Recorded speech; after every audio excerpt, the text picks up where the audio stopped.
don't know if I've ever thought of this before. Like, And I don't want to offend nobody, but the thoughts of the Caucasoids when they don't think people are listening, it is the most entertaining shit I've ever heard in my life. Yeah, we're just gonna start this shit live. That's why I said I'm mad that I liked it. Like I'm really pissed. He's Chinese. Welcome to the latest episode of Sarat and Chris's Movie Therapy Podcast. but yeah, that movie. See, I told you, man. Like this, you can't talk about Studio Ghibli and then not let me pull one out. Actually, it's funny because I haven't seen this film. I thought I did, and I didn't. And then I watched it, and I was like, "Oh yeah, this is exactly the type of movie that I wanted to give Marcos." I thought this is what Asian parents show their kids when they're like, "I hated it." Like, yeah, but look at this, huh? You piece of shit. It's like in the Street Fighter movie when they got Blanca watching those videos. Yeah, it's like complain about life now. Complain now, motherfucker. No, but I mean, like, it's again, like this to me, this is the best example of what anime does. And this is what, this is the kind of stuff that Pixar, the feeling I used to get watching some Pixar stuff, not necessarily the type of emotion, not necessarily the subject matter. It's like, this is some stuff that where it's like, to me, it's a live act. Like, you could have made this movie live action, but like they chose to make it in animation. And I feel like it gets the type of it gets more emotion than a lot of live action. That's all I'm saying. I don't know, man. Like, when we started, first of all, fuck you. Just want to get that out the way. Second of all, I like how we're wearing matching necklaces like we're BFFs. Hey man, yeah. We just gotta have the the what is it, the little piece that you break off and you give one to your friend.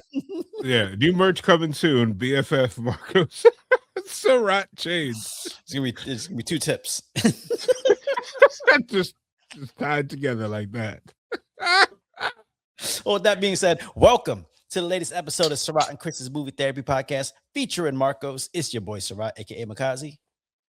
It's your boy Marcos, aka the Sunset Kid. I feel like I'm gonna need therapy after this movie. Well, I mean, before you get into that therapy, thank you to everybody who's been following along with us. Please like, subscribe, tell your friends about us. Leave your comments on YouTube. Give us, if you listen to us on podcast platforms, whatever your favorite podcast platform is, please, share, give us that 5-star rating. Let us know what you want to see from us. With that being said, Marcos, I'm sure this wasn't the movie you wanted to see from me. Nah, I'm just gonna say when it comes to my anime pick, we're going to different direction. Well, I mean, yeah. So this week we are kicking off a little bit of a little anime run because we just did our little 80s run and we're gonna dump into the 90s soon. But yeah, I wanted to really jump into the anime stuff because we're both huge fans of anime. Chris is a huge fan of anime, and like I feel like there's I thought I thought you liked me, and like this is not anime. This is anime porn, bro. No, and not in the weird thing. It's like torture porn. Like, so before we even tell the people what you decided to pick. Just tell them. All right. Well, first of all, the reason why I picked this movie, I don't know. The reason why is because Marcos went on I don't know if you saw his hot take a couple weeks ago. If you haven't, go back. You know what? If your editing skills are good, just go ahead and insert it right here. I'm going to say this. I'm going to look directly in the camera because I want people to understand how much feeling I have behind this. Studio Ghibli ain't shit. Ain't never going to be shit. I don't understand why people hype about it. They rehash it every year. Don't like him. Call me a shonen shill. Shonen literally is the reason why people watch anime today. Give all the hate, get everything. They have literally all the amazing properties. Studio Ghibli, oh, it's an art house studio. It's all this, it's all that. I'm good, bro. I'm good. Listen. I don't care. All the movies that they come out with that people have beloved, don't care. I think it's overrated. I think people that watch it are part of a cult-like thing. Not my cup of tea. Sacrilegious. Yes, It that's is what it sacrilegious. is, and I'm You gonna never say it seen with my Princess? chest. You've never seen Princess Mononoke? I've seen every single one. I've seen every single one, and every single time I'm like, No. you ever seen the what is it? The snuggle bear? Mhm. Where the meme when he's like, that's how I look at everybody. People tearing and all this stuff. I'm sorry, it's not for me, dog. Just went on this tangent about his dismay towards Studio Ghibli. I don't know. Was that what you would describe that word? Like that? Studio Ghibli sucks balls. I don't care. They and you know what? You know what? Hey, tell them the movie you selected. Tell them the movie. All right, so the movie I picked this week for Marcos's viewing pleasure is Grave of Fireflies. Studio Ghibli. You know what? It's not a Miyazaki film, but my God, is it a masterpiece? Is it a masterpiece? You know what? I'm gonna have to hand it to you. I'm still 10 toes down. Fuck Studio Ghibli. First of all, who the fuck did they make this movie for? For the little kid that wants to fucking like I said earlier, this is like parent torture porn in terms of like, if you ever a kid of Asian descent and you're like, oh, you think you got it bad? Boom, here you go. It's like, no, I can't stop. No, but so again, I have so many me, things that I want to bring up about this movie. Here's the thing. To me, a movie like this emphasizes the idea that animation isn't just for kids. Just because a movie's animated doesn't mean it has to be for children. It's just sometimes people will choose animation as their vehicle for the story they're trying to tell. Look at this movie. Look at like Star Wars Visions. Like they're trying. It just happens to be like, I want to do this in animation. So I'm fresh out of watching this movie. So when you mind you, this movie is done in '88. This movie's from the '80s. Yeah, I understand. When you were like at the end of the last episode, you're like, all right, I know the movie. I typically am used to, I'm gonna pull the curtain back, guys. You're about to know how the sausage is made. You text me like a day or two later. You never text me, but you text me like, hey man, we recording, right? And then I'm like, I literally after I stopped the recording, we were talking, and I told you, Grave of Fireflies. Bro, if it's not sent me a text, you was Uber Eats and Glizzies. You were like, I wasn't even thinking about man. First of all, the Glizzilla is out there, and I will admire it from afar because that's pause. Too much meat, dog. Pause. Marcos is getting to that point where he eats glizzies vertically, and my cousin did bro. that. I don't eat my cousin had a I don't eat corn. sausage. I don't eat glizzies vertically or corn the long way. Shout out to Goldberg. No, dude, my cousin ate a breakfast sausage once, and he put that shit like in vertically. That sausage folded and went in. I was like, what the fuck? I was like, who eats like that? Why? So I'm like, all right, after I was done, I was doing Pampering Fridays, Friday afternoon, on my lunch break, I typically go get a haircut, and I'm like, all right, come back from my lunch break. I'm like, let me put this on as I finish up work tasks and stuff. Mm-hmm. And as soon as it opens up with Standing Alone, and he was like, yeah, September 21st, 1945, I died. I was like, what the fuck? I was like, first of all, that's my brother's birthday. Like, I was like, what? Not 1945, but September 21st. I was like, what? Yeah. I was like, all right. Bro, that September 22nd, line. and I was just like, oh, okay. And then I was like, all right, maybe it's one of those hero movies that everybody dies, but it's like positive message. And then all of a sudden, the dude, the janitor or whatever, like looks at his pockets and he finds a little tin, and he's like, "What is this?" And he's like smelling it, shaking it, and then one old guy says, "Man, I don't care what it is, just get rid of it." And he goes outside and does the most laziest shit I ever seen in the world. They're janitors, so there's probably trash cans everywhere. He just goes outside and goes, throws it like a bitch. out, and then the shit tumbles, and then I immediately recognized the bone fragments, and I was like, what the fuck the Seurat got me watching here? Yep. Like, I was like, and then the little girl spread, I was like, all right, I turned it off right then and then. I was like, let me finish my work, because this is, Yeah. I ain't trying to be. So here's the thing. Because you told me you was gonna just watch it after you got home from the barbershop, and then you was gonna record.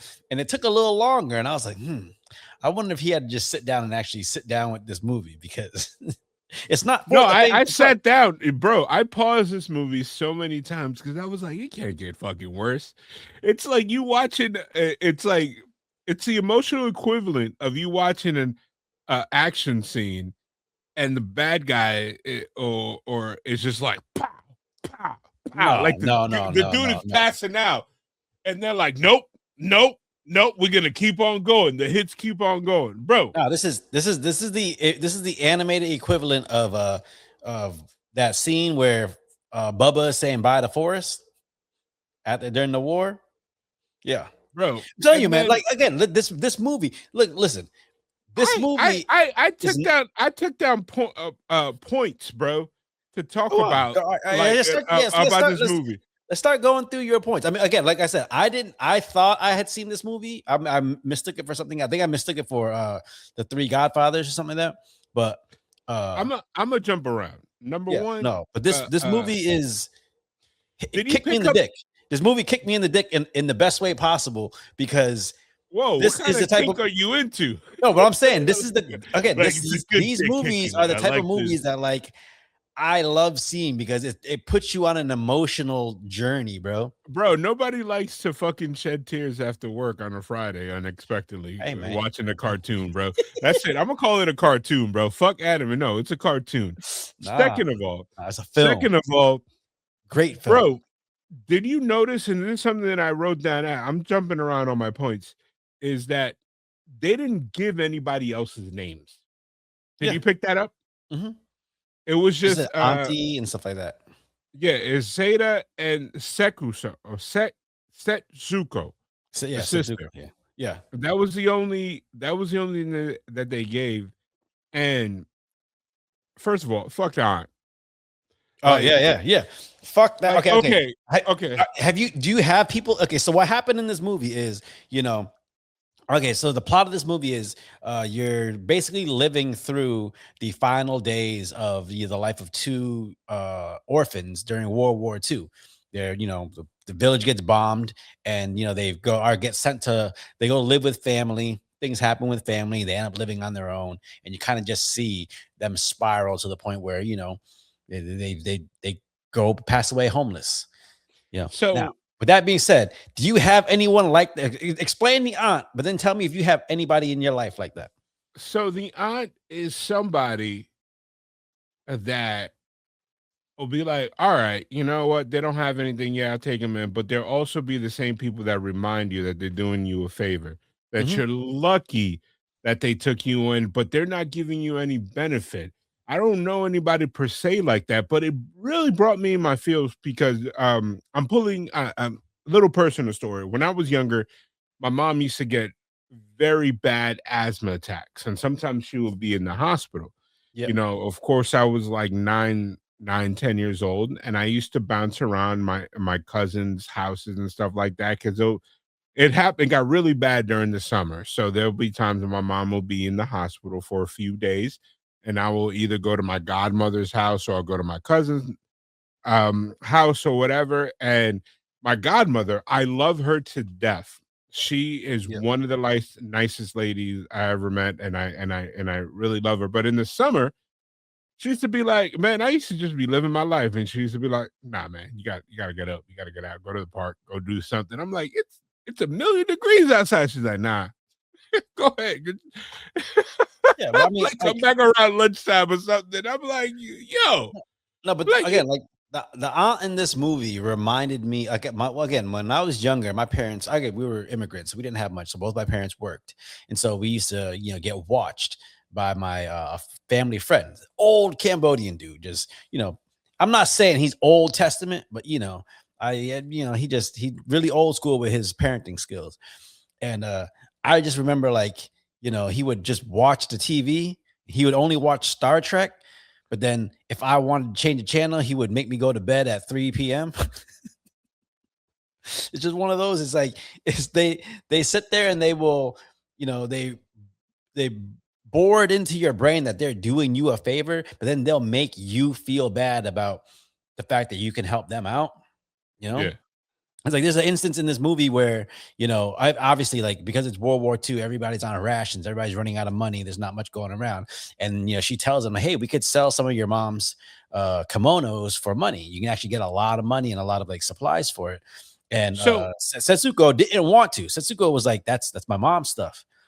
So, but then she ends up selling it, and they end up using it to get dinner and stuff like that.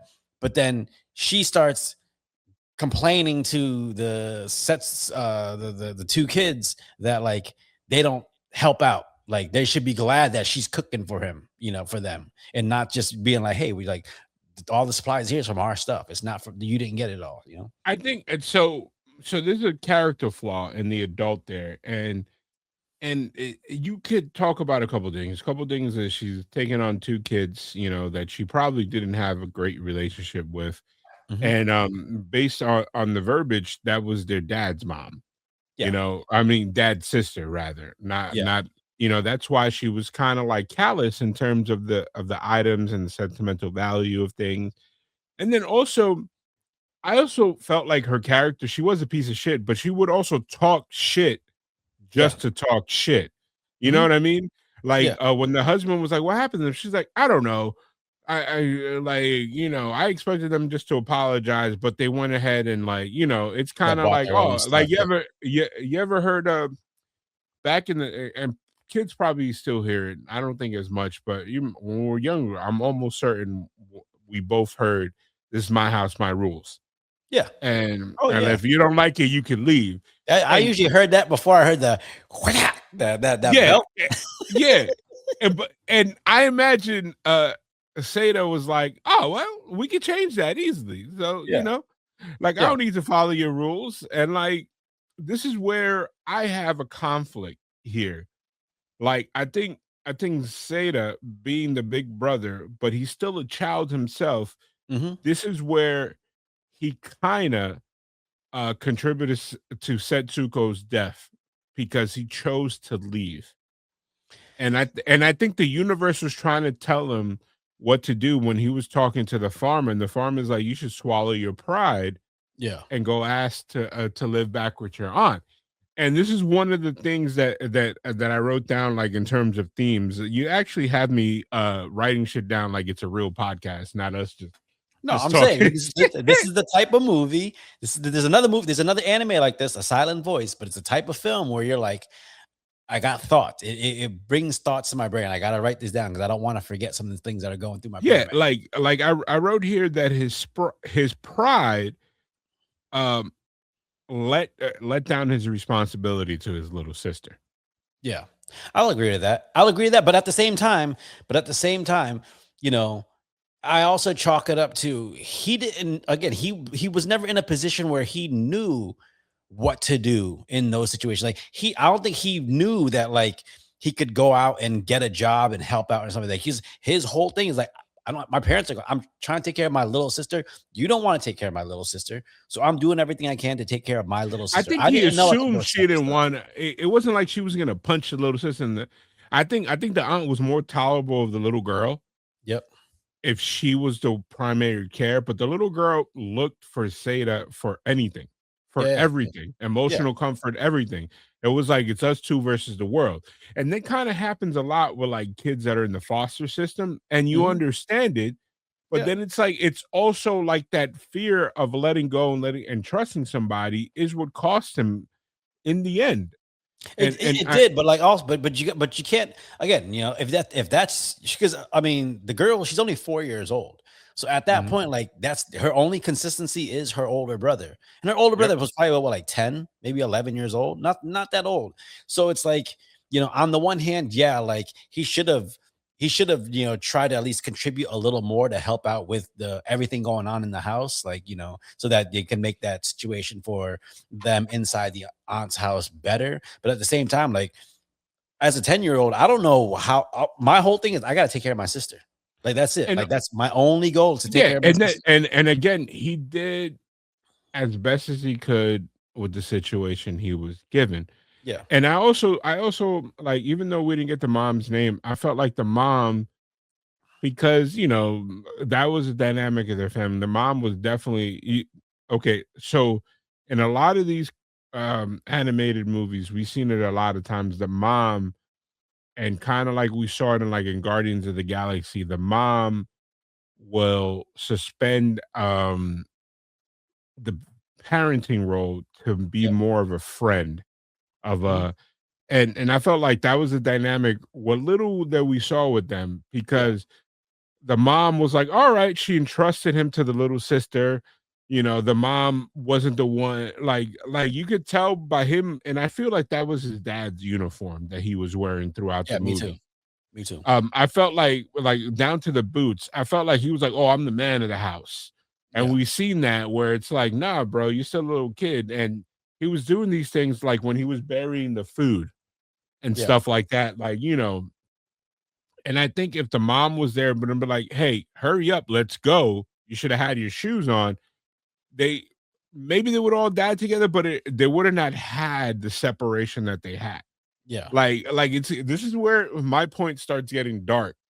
I think it would have been better for the children to die instantly, the way a lot of the people were depicted to die, Yeah, yeah, than I guess to them it's like die slowly. it's like someone with cancer. Is a quick death better than years of torture? Trying to deal with it. But like, okay, let's go to that scene again with the stove. Like, obviously, like you know, they were complaining because the kid Setsuko didn't want porridge anymore.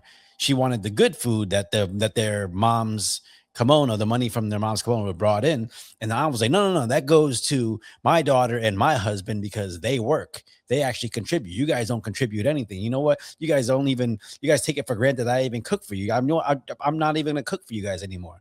In that She instance, in that instance, do you think he was right as a young kid? Do you think he was right for should he have gone and bought the cooking stuff, or should he have no, tried to figure out the situation? I think as a young kid, that's where the pride kicked in. He saw an issue. He saw like, oh, okay, I'm gonna just remove her from the problem. No, And but you could tell he was like, he started thinking like, oh, like it was more like he was insulted, and he took something that the adult later said, like, oh, I didn't understand. Like she spoke to him like he's an adult, yeah, and he took it like a child. And it was like, and he took everything she said at face value. Like, if you yeah, don't like, I guess we're gonna eat separately. Let's cook to that. Like, you know what I mean? You ever had an argument with your mom mhm, that she said something to you, and then you mhm, think it's the end of the world, and then later on she acts like yeah, nothing yeah. happened? My mom told me my girlfriend was lazy, Yeah. so I slammed the door and left the house. I came back later with a job, so it was good. But it's a But random story, but but it's like, it's like one of those things that he didn't have a he mom. is a child. That's the Yeah. thing. He's a child, so he reacted exactly how someone his age should have reacted. Like again, he's being saddled with this responsibility, and this lady is like treating him as if he's making these decisions, knowing the ramifications of it. You know, Yeah. instead of talking to him like a child and being like trying to understand, like, hey, like we got to try to spread this money around. We got to try to do this. We got to try to help. And He also just him. talked to him like he was a fucking roommate. Like, hey, you don't work. You know? But I also think she hit him with the Vince Vaughn. The Vince Vaughn, like he keeps talking in circles to confuse you. Hmm. Like, I think she said what she said because he put it two and two together, and the kid put two and two. Like, wait a minute, like why are these motherfuckers eating good when we're responsible for their rations? Yeah, Like, and I get it. I get it. We've seen it. People are trying to take, like that's a tale as old as time yeah, where the actual kid gets always more than the added mouth than yeah, like, you know what I mean? It happened in yeah, Cinderella. It happened in all traditional things, and she was like, yeah, she flim flam. Like first of all, the fact that they were getting rations separately, which means when they probably moved in, the aunt got initial rations for them too, so they weren't a burden. No, she got rations for each family got rations, and I think the aunt took theirs and was Yeah, divvying it out, using it for and themselves. it's like it's like, and again, I don't want to attack something that I am not 100% in the weeds in. Yeah. Like, it kind of like whenever you see a movie do like a stepmom, not a stepmom, like a foster parent that's Yep. shitty. Yep. It's like the foster parent is getting money for the child, but then makes the child think that they're doing this out of the kindness of their heart, that you should be grateful. Yeah. Meanwhile, they're using whatever checks that come in the child's name from the government or from wherever to support themselves. Yeah. And it's like, so that was kind of there. But also, you got to also remember, bro, they're getting bombed. So the mom, the aunt is thinking about her family. Yeah. How they can easily die just like this kid's family. Mm-hmm. So nobody had time to grieve. Nobody had time to like live a normal life. Like, the whole situation was shitty all around. Yeah. And I mean, speaking of shitty situations, it gets to a point where, Setsuko and Sato decide to leave, and they go find a cave and they try to make their home in the cave. And, for a little while it works because they find out the mom's got some money in the bank. So they're using that to help set themselves up. But, obviously, when you're trying to survive out in the wilderness and you're just a kid, you don't know what to do. You're trying your best. It starts falling apart after a while. Now, there's a point in this movie where the Setsuko gets sick. She has diarrhea. They tell her like she's malnutrition. She doesn't have enough food in her. And he goes to the bank and he gets the rest of the money out. It's 3,000, yen, whatever money is in the bank. Shouldn't he have gotten that money before? Like, if they had that money in the bank. That's why I'm saying. But again, he's a kid. I don't know. He's a kid. Yeah, he's a kid. That's why I'm like, I don't know what he was. I don't know what he was thinking as far as like, I don't want to pull all this money out, like, because like when he moved out, it's like, hey, like if you know that if your sister is starving, like you can go grab out a little money to go make sure you guys have food. I don't know. I mean, I don't think he was a smart No, kid. he wasn't. No, he's a young kid, and on top of that, he was playing dress up. He was wearing his dad's uniform and all this shit. I think, well, basically, it goes back to him using what he thought was a solution. He did what a little kid would do. Like, oh, I can't live here. I'm gonna live in a fort or in a tree house. Like, we've seen that in sitcoms all the time. Like, oh, I'm leaving. I'm moving to the tree house. And it's like, bro. But again, it's like, I don't know if you've seen Pursuit of Happiness, right? Yeah. And it's like, you're selling this journey, this adventure that you guys are on as something fun, that's exciting. So, Setsuko's like, oh yeah, we can build a swing, we can do all this stuff. Like, she's like, oh, we can live here, we can do this. Like, she's thinking it's this, amazing adventure. But like, I think for a lot of kids, maybe they have that viewpoint of it because in the back of their mind, they think, oh, I can just go back home later.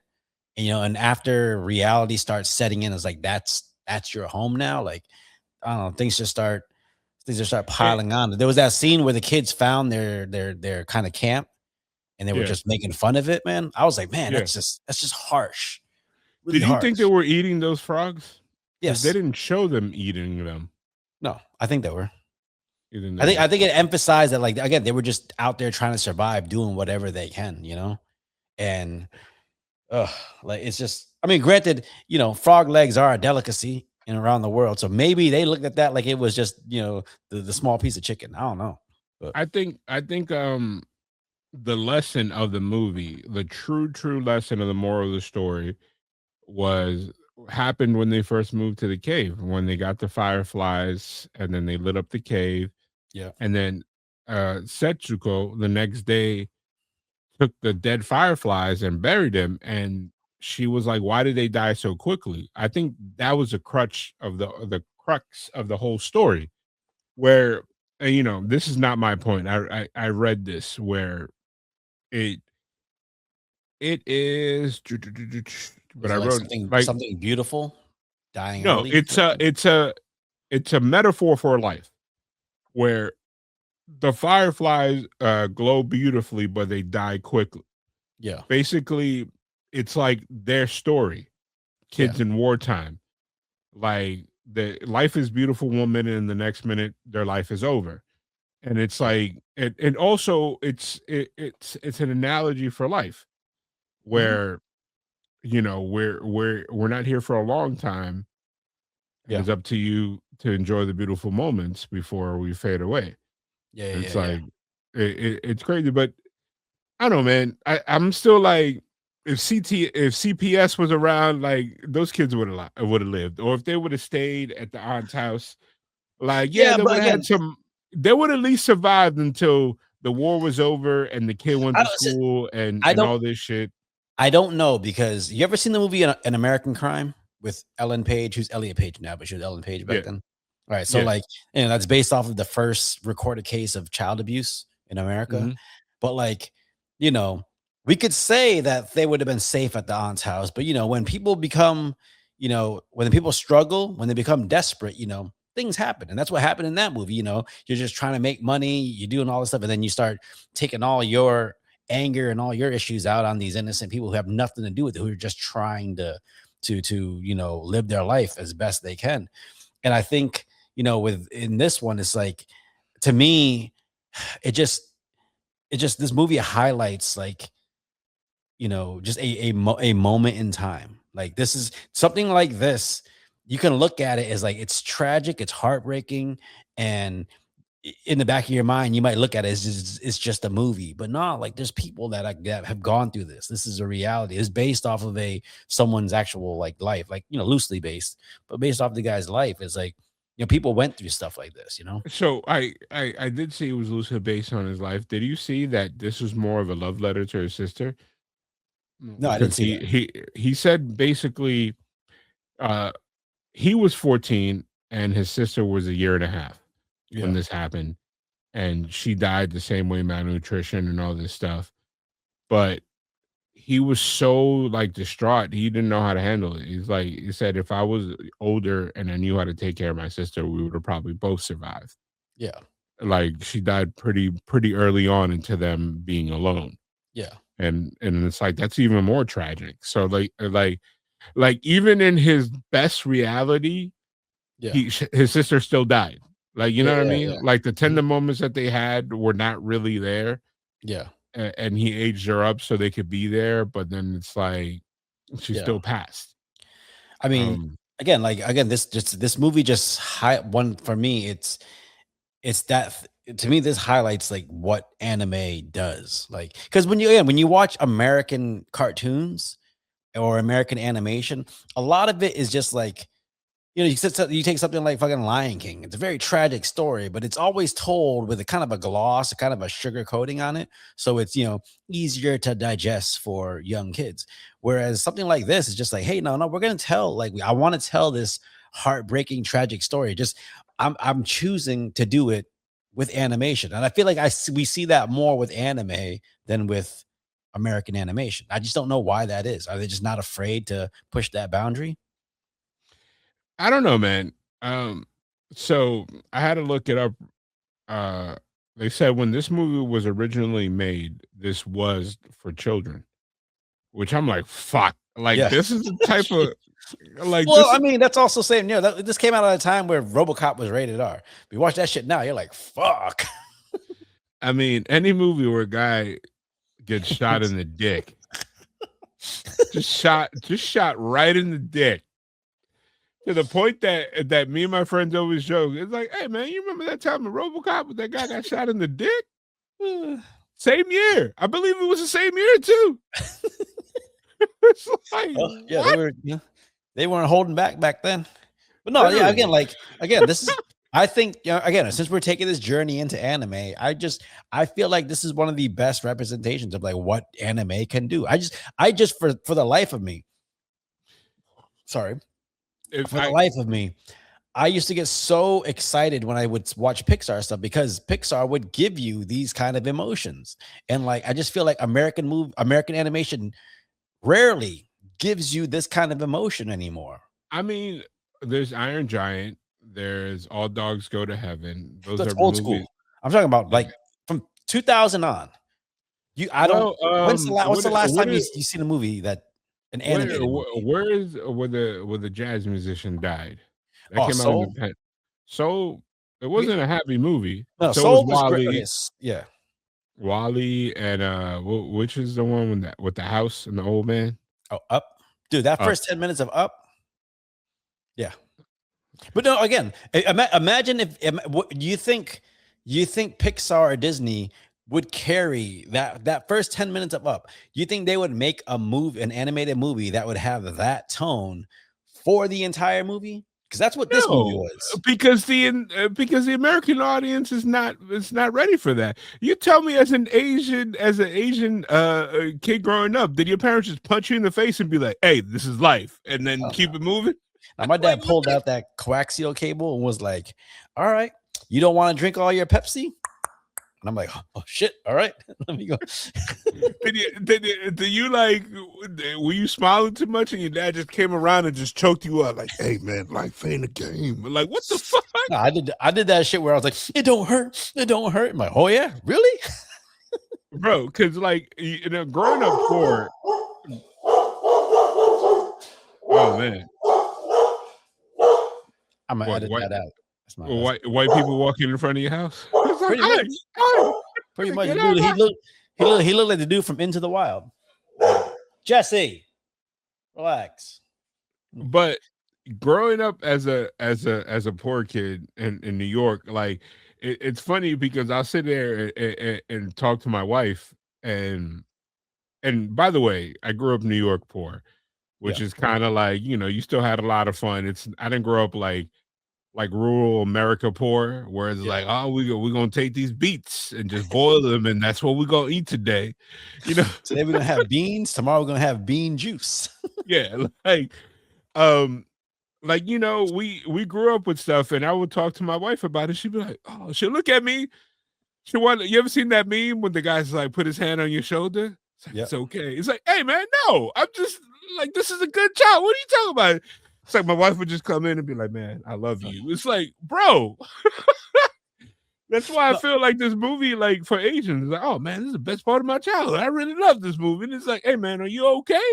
Well, it's weird because like if you ever seen Bridge to Terabithia, again, Bridge to Terabithia was written because it was written for the author's son, because he actually went through that emotion of like, he had a best friend when he was younger and who tragically died by getting struck by lightning on a sunny day while walking on the beach. And it was just a movie it was a story that was written to help him process, that emotion. And like clearly this movie itself was like, I think for the writer, director, he was, trying to process this emotion that's been sitting in his heart for so long. Like to have that, to be put in that position when you're at that age, like I can't imagine having to walk around with that kind of heaviness on me, I can't imagine either. I feel like the author probably passed, but like when this movie came out, I'd be like, hey, somebody check on this guy. This is What did you think? What did you think I was picking when I say Grave of Fireflies? Oh, I knew Studio Ghibli is very good at like telling you what the movie is in the title, and I was like, somebody's dying. Like, it wasn't like I didn't expect like, oh, as two people on the like flying, like, oh, look at that, it's a Grave of Fireflies. No, I didn't expect that, and I definitely didn't expect the journey. What was the other one with the cats that you made us watch that one Flow? time? Yeah, I knew it wasn't gonna be that. I was just like, like, bro, within the first 5 minutes, this movie, it literally goes like, hey. You remember those old college commercials that used to come on at 1 a.m? It's like, hey, you asshole, hey, get up. Get up. What are you doing there? This is what this movie did in the first 5 minutes. Like, hey, dog, like, hey, this looks beautiful, but check this out. I died right now.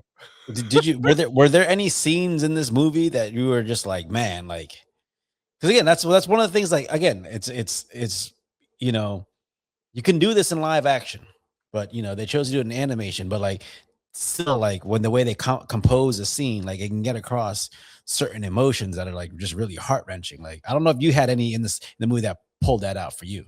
It did. And like I knew when she was talking about the imaginary food with the rocks, when he caught her like sucking on a marble, Yeah, I knew she was dead. I knew yeah, I was like, yeah, she's dying this scene. Like even when he gave her, and it's like again, the child in him, he was like, oh, I already gave her food, she good. yeah, So he went out to cook. You know what I mean? That's like, it's like if I'm having a heart attack and my older brother is like 11 and I'm like 6 having a heart attack. First of all, I shouldn't be having a heart attack at 6, yeah, but yeah. You are. Yeah, you would. All them glizzies you ate as a child. whatever. I didn't actually have my first hot dog until I was like 13. You When I just thought went, it was long. You just sucked on that hot dog no, because you thought it was bro, like a long nipple.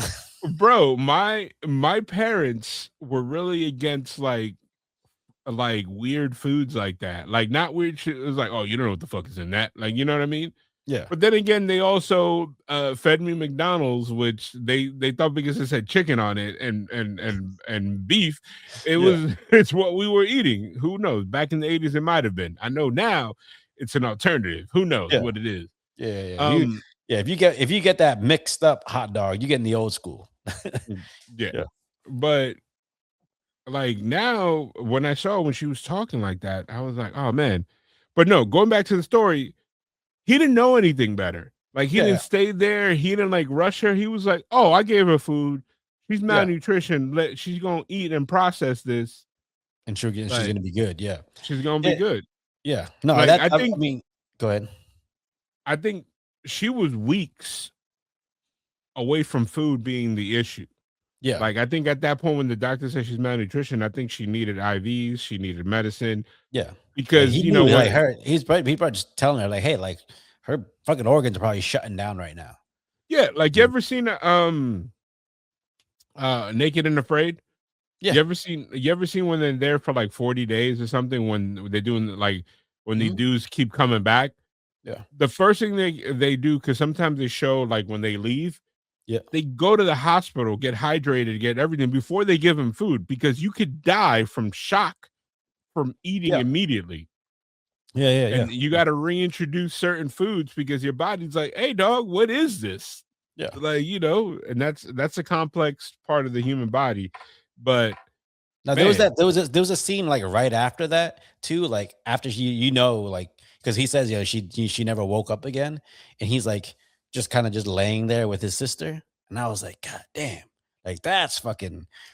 I mean, just the idea that hey, like draw this scene, put this in this movie, like that's fucking harsh. Even the scene where he was stealing the sugar cane. sugar cane, yeah. And he's just trying to get the sugar, and then the farmer is trying to take it from him, and he's like, he's trying to plead his case, and it's like, it's that's one of those ones where it's like, man, is it a crime? Is it a crime to steal something to save your sister? Obviously the cop didn't agree with the guy. Yeah, he's like, look at And this it's like, kid. He's like, you beat up a kid. What's wrong with you? And he's looking. He yeah, could tell like this kid's like, he's on his last legs. Like he's just trying to do. He's telling him, hey, my sister is fucking dying. I need something. And yeah. I'm surprised if I'm surprised they didn't they were looking at that scene like, hey man, what we need while he's jail or while he's in the precinct or whatever. Let's just have a pack of dogs just eat his sister outside. And he goes outside and she's like, oh, help me, Santa. Here's the thing. That's Why didn't if the cop was feeling a certain way towards the kid's situation, why didn't he go help? Bro, what it's the same. You could ask the same question as like, why when cops see a homeless person, they just tell them to move along instead of be like, hey man, do you need Yeah, but it's a something? kid, bro. It's a little kid. Like it's one thing. You see a homeless dude, you might be like, okay, like there's only so much I can help you out with, whatever. You might. So There if you might be see more issues Saita here than just the today homeless. and he sits down and tells you his story, you'd be like, hey man, you should have pulled yourself up by your bootstraps. Like, hey, But I'm saying, as if you see a homeless kid, that's different than seeing a homeless adult. I mean, That's all I'm saying. so what you saying is that if you see a homeless adult, what if it was a kid? If it was a kid, it'd be like, hey man, you should have done something with your life. You were young or something. No, I'm saying if I see if I'm a cop and I see a homeless like 10, 11-year-old and he's saying that his little sister is dying, I might get in the squad car and just at least go check it out. You know, hold a flashlight. Hey man, you good over there? You know, give me 2 fingers, something. And then if the kid just went like that, be like, all right, and they go back, like, she hey has man, let's swing. go. Yeah, she Like, has swing. We good. like, hey, let's go to McDonald's. I'm hungry after looking at the kid. Let's get some food. That's crazy. Like at the one of the end scenes of the movie where like the people are finally coming back from the war and stuff like that, and they go into that big ass house that's across the lake. I was right. I wrote that down. Like, this man is cremating his sister, and he hears the phonograph, and he's like, "I'm so happy to be home." Bro. Like, I would have. I thought this was going to be the origin story of like a killer, like,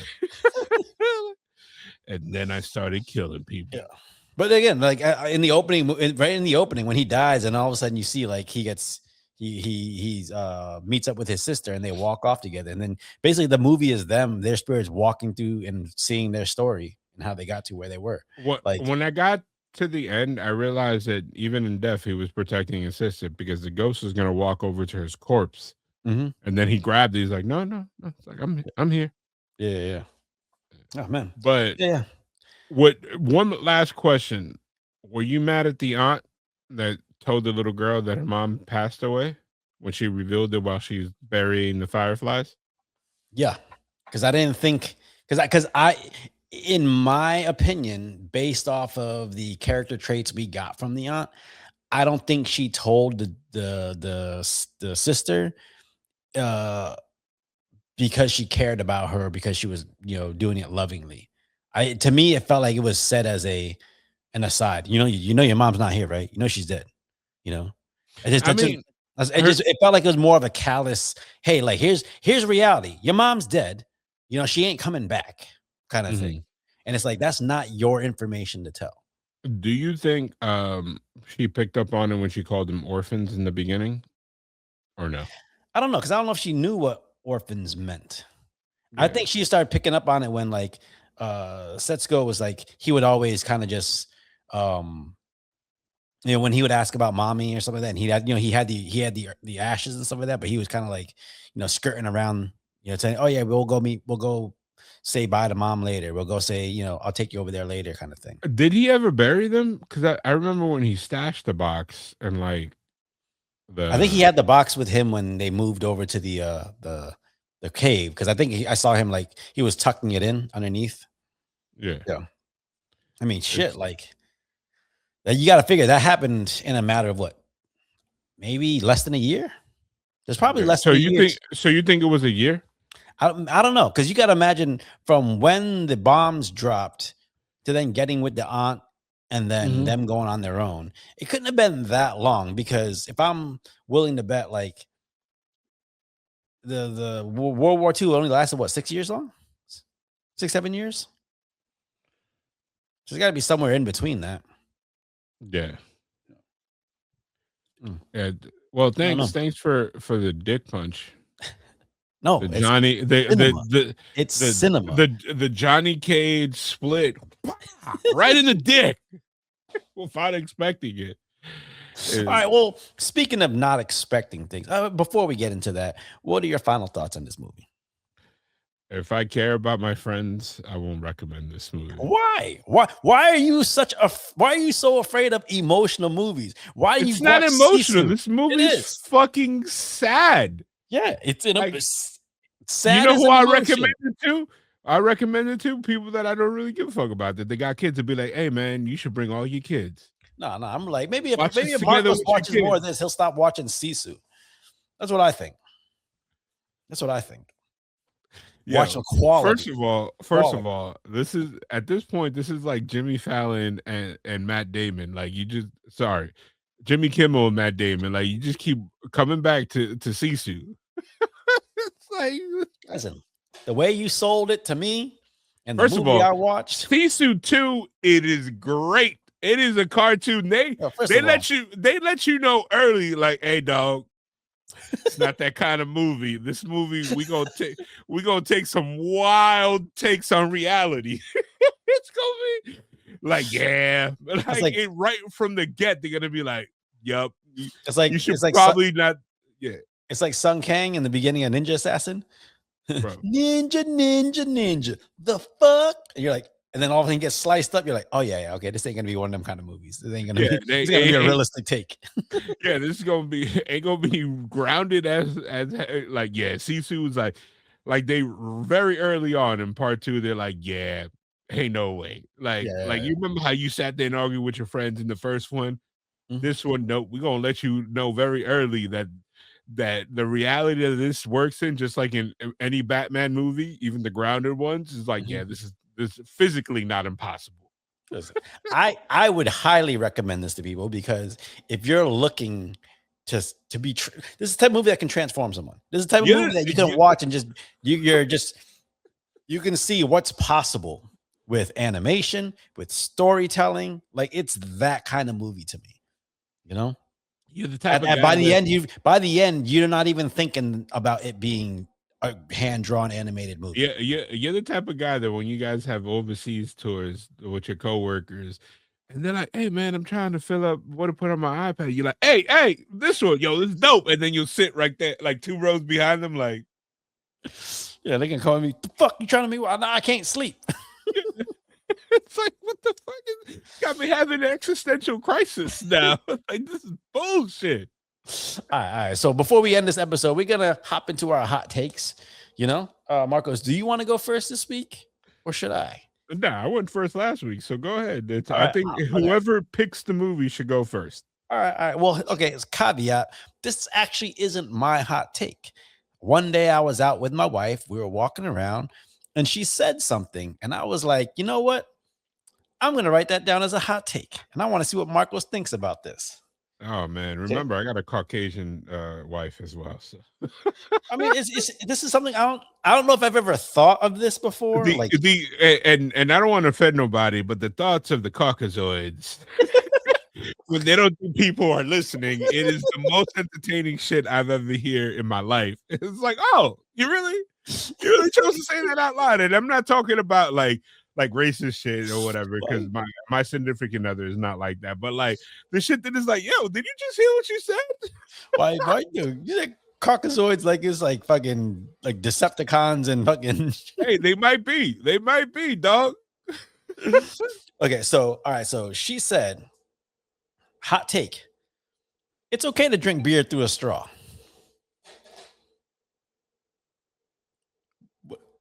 What do you think? Yeah, we were walking. Okay. We were doing something. I think we were at the dog park. We're at the dog park that's got like a. Hold on, can we rewind this? Mm-hmm. Like in a glass, like you had somewhere they pour a draft, and then you're like, "Hey, can I get a straw?" And then the waiter drops it in with everything removed from the straw except the thing at the top, like that. She just said it's okay to drink, beer through a straw. Or even worse, I think this might be worse. A beer can and a bendy straw, like just or a regular straw and a beer bottle that you got to fish it out every time you drop it in. You're like, hell no! You're gonna see. I'm gonna get like a fucking pint glass, and you're gonna get those thick boba straws.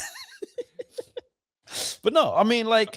Again, would you look at someone weird if they were drinking beer through a straw? Of course, I call it out. Is that a party foul? No, it's not even a foul. It's just straight call. I'd be like, hey, if you ever see me at a Chili's, first of all, I never go to Chili's. I'd be like, hey, dog, nah.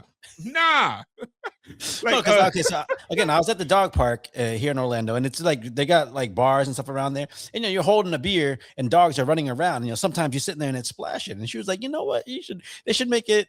It should be okay to drink beer through a straw. That way you can walk around and just not worry about you put the lid on and shit like that, right? Have it looking like a soda. Nah, bro. Nah, I think you know what? You know what? I don't even blame her. You know who I blame? Who? I blame Stanley Cups. Motherfuckers trying to have people use straws for everything. No, okay, but again, why it's okay? It's okay to drink a cocktail through a straw, but not a beer. First of all, no grown man should be like, Okay, let me ask you this: Scotch on the rocks. You pulling the straw? I'm saying the Scotch on the rocks is different than a margarita. Nah, dog. Listen, What you got fruit I don't on know. the I straw? can see you. I can see you, You get got- that scorpion bowl, just lifting that shit up like a fucking. First of all, pouring that shit back. I learned very young when I realized, first of all, I don't drink like a man. And I mean, like, I don't like any hard liquors and I don't like sweet drinks. So you know what? I'm glad to the people of the Mount Caucasus that taught me about shitty beer. Because I was like, you know what? Hey, you all right, Tom, Billy, Mark. I'm putting a straw in your beer next time I see you, just to be like, hey. Oh, I'm slapping the shit out of that. Out of the fucking. Hey, you better be prepared for us getting kicked out. I'm slapping that shit right off the bar. Like, hey man, get that shit out of here. And matter of fact, I'm gonna send you a clip that as soon as I finish the sentence, I want you to add in. It's one of my favorite comedians going, "That's illegal." All right, let me ask you. Okay, here's a question. What do you think is worse? Drinking beer with a straw or eating pizza with a knife and fork? Well, pizza with a knife and fork, and I might get Chicago hate. You can't hand a fucking deep dip pizza. I can't be like, hold on, this is like eating lasagna. No, So listen. First of all, if you can't eat a deep dish with your hands, then you're not doing it right, because you clearly can. It's a little messy. You clearly can. It's like eating wings. Bro, do you eat spaghetti with your hands? You go like, ah. No, but it's not meant to. It's pizza. Pizza's not meant to be eaten with a knife and fork. Sorry. I ain't gonna argue about eating pizza with an Asian man. You probably get mad at me if I eat rice with a fork. You'd be like, hey dog, show some respect. No, first of all, I don't know why Americans eat rice with a fork, because your rice is just like it's not even sticky like Asians do, right? But eat it with a fucking spoon. It's easier. Yeah, but what if I'm eating like? It's weird. I'm not gonna go and eat like an Asian rice dish with a spoon. No. What I'm saying is Asian rice. Yeah, you can eat it. You can eat it with a fork or or chopsticks, because it's a little stickier. But American rice is generally like separated, right? It's a little more like you get some minute rice and shit like that. Why don't you just eat it with a spoon? It's easier. Fun fact. I'm going to Japan in a couple months. I'm gonna buy a travel fork. So I don't get, no. I just want you to record every doorway and hallway you walk through in Japan, just to see, how hard of an issue you have. Your boy's getting smaller. I'm over here wearing a t-shirt over a hoodie because the t-shirt was big. So hey, but anyway, I'm gonna bring a travel fork and maybe a spoon, just so people don't give me shit when I'm out there. I don't want to get this whole, because you ask for something that's not part of their culture, all of a sudden motherfuckers forget English. They can be like, hey, yes, how may I help you? But can I get a fork? They're like, I get offended if I go to Asian places. They don't hand me chopsticks. I get offended. I'm like, the fuck, give me that. I'm not, bro. You ain't nothing but a Mexican with a tan. All right, so what's your hot take this week? Hot take this week.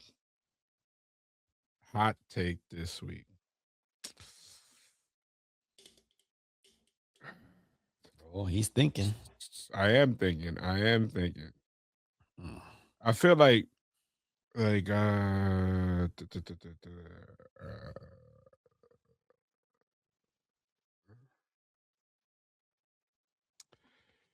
oh my God. Like I had something, but it wasn't completely fleshed out. Yeah. Hot take. I'm editing out all this silence, right? Oh, no. I don't care. As a matter of fact, I'm going to just say it out loud. So the hot take for the week for me is, you know what? I'm going to take it to the digital age. I'm going to say Fortnite is more fun than any other video game out there. And let me tell you why. I know a lot of people are going to hate like, yo, it's for little kids. First of all, they removed a lot of stuff. Okay. You know what I mean? Mm-hmm. And there is a mode that's called Blitz. Okay. And bro, we both work stressful jobs, right? Yep. So the last thing I want to think about is after work, if I want to play for 30 minutes, is like, oh, do I got to load out? Do I got to do this? Do I got to customize that? Bro, hey, man, sometimes I just want to be Vegeta and shoot some little kid that's probably way better than me at this video game. And you know what? You can't tell me they ain't nothing but a better time. To my point, one of my my wife's cousin's husband, he's amazing at these shooting games, amazing at RPG. And he was playing Arc Raiders and the shit glitched out on him. And you know what Arc Raiders, when you die, you lose everything that you went into that round with. For those of you FY don't know, never played Arc Raiders, is one of those like real consequences RPGs. And he got so mad because the stuff that he lost was shit that he grinded hours for. He's one of those hardcore gamers that doesn't buy anything. He grinds things out. To he earns them. He earns them. Yeah. Now I don't know about the right way. He just, he likes to grind. You know, I'm the type of person to be like, oh, they sell the ultimate package. I maybe I want to walk around with everything already. But let me ask you an honest question. Hold on. After that, I said, hey man, I see you got Fortnite loaded up. And he's like, yeah. I was like, update it. Let's run a couple rounds. And I shit you not, within 20 minutes, he was like, bro, it's like a palate cleanser. I know people hate on it because people like to hate on stuff that made it big, but I get it. I was wrong. I was one of those people that'd be like, man, Fortnite. I was like, I'm not going to sit there and build. There's 0 build modes, which is their most popular mode, and it's amazing. That's my hot take. I was like, hey, don't knock it until you try it. Listen, I haven't played Fortnite in Lord knows how long, and I think you answered my question. Is there like a split screen multiplayer on there? Like if you play, no, it's open world. Like when you're on your team, you got to locate them. It's no, I get that, but what I'm saying is, can you play on the couch next to each other, or do you have to play? You can on console, but I don't think you could do that on PC. Okay, like I think with the Xbox you can, and am I being correct? Because we're in 2026. I normally play with people like you, when we're not normally next to each other. We're across the internet. We're on what is it? Not Joe Biden. Oh my God, what's the vice president? Bill Clinton's vice. No. The Bill Clinton's vice president from Al Gore's internet. Oh, Al Gore. We're on. We meet on Al Gore's internet. Yeah, like. I guess I haven't played Fortnite in forever, so I don't remember, what it was like. I probably disagree, and with you saying it's the funnest game ever, I don't know, bro. I feel like a caveat for being the funnest game ever. To me, there's playing across a landline, like playing online and stuff like that, is fun, but just it's just not as fun as playing in the same room with each other. So I'm not going to hold you to quote one of the people that I know, Kyle and my boy Derek, to quote both of them. I'm not going to hold you. It's not the most perfect game, but in terms of fun, immediate, it is very gratifying. Okay. You know what I mean? It's like better the McDonald's COD. Yes, because COD is too sweaty, dog. And for those of you that are listening to this, too sweaty means that it's so hard that it's not fun. And people are going to be all up in arms and like, well, you're not good. Yes, I know I'm not good because I'm a 40-something adult that has a life and is married. And I don't have time to go back in time and pick up all the hours that I dropped of playing video games and learn it overnight. You know what I mean? Yeah. Like I just get on, have fun. I've been playing this game for damn near a year, and I don't know how to marketplace in the map. Because you know why? Because I don't need to, and I don't care to. Yeah. It's like I play with people that are better than me. Like, and it's like, it's a thing. I think it's a crossover thing. It's like McDonald's, bro. Is it the best meal out there? But motherfuckers will fuck up some nuggets. That's the only thing I gotta say. Like you All you right. work with All right. a lot more serious gamers than me. Just ask them and be like, hey man, All right. Hey. Fortnite is the chicken nuggets of the games. I got you. yeah, hey, sometimes man, you just want some I don't nuggies, know. baby. For me, I like again, I like online play. I prefer sitting on the couch next to Steven. That's why I like playing Madden in the same room. I play playing Tekken in the same room, things like that. So that's why one of the games I loved was Army of Two. And then like because it was, you could do co-op, split screen co-op, but like, yeah, you go toss on Gauntlet, toss on some fucking Final Fight, and I'm there because we can play together on the same couch. But also like, as much as we love beloved franchises like Street Fighter, Mhm. it's still a button mashing mash fest. It's a simple game. You know what I mean? Like No, it's easy to pick up, it's easy to hard to pick up. master. Yeah, it's hard to, but it's easy to pick up. Like, from novices Yeah. to pros, love it the same. Mhm. You know what I mean? Like I played Elden Ring, Yeah. and we're probably gonna get canceled for this. I played Elden. I fell asleep after the first 20 minutes while playing because I'm like, dog. It's like 9 p.m. I worked all day. My mind is fried, and they're like, tell me what to answer questions 3, or figure out this puzzle. Yeah. Or So that's how it was figure when out the pattern. that's how it was when I was playing Skyrim. But Skyrim, I was addicted to that shit. I was making lavender potions forever. So yeah, I get it. I get it. Yeah, like there's some things are for the masses and some are for the purists. Yeah. There's a reason why Spider-Man 1 on the PS5, the PS4, PS5 I never finished, and Yep. why the Miles Morales I destroyed it in 4 days because it was very consumable in small bites that you could get through it. Yeah. You know what I mean? Like gone are the days of me beating a game in like 14 hours and being like, Yeah, oh, I'm gonna play it on hard. Yeah, and gone are like the Red Dead Redemption hours and shit like that. Yeah, like I ain't got no time for that. And respect to the people that do that. Like my escape is movies because I ain't got to do shit but sit there and look. Like, you know what I mean? Same.